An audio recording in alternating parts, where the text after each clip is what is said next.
yadda mutum zai haɗa maganin cutar HIV da kansa.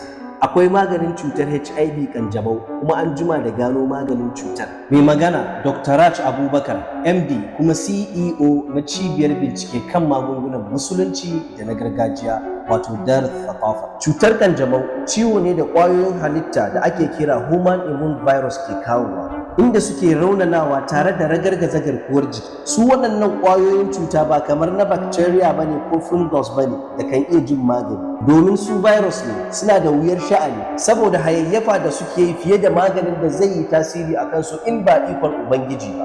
Abin nufi a nan shine ana hayayyafan su ma 'ya'yan suna ƙara hayayyafa, su ma jikokin da tattaɓa kunnen na hayayyafa duk lokaci guda kafin kiftawar ido. Domin idan aka ce ƙwayar sanda ta shiga jiki ƙwaya ɗaya ce, kafin kiftawar ido ɗayan za ta rabu biyu, biyu ɗin kowanne ya rabu huɗu, kowanne huɗu ya rabu 8. Haka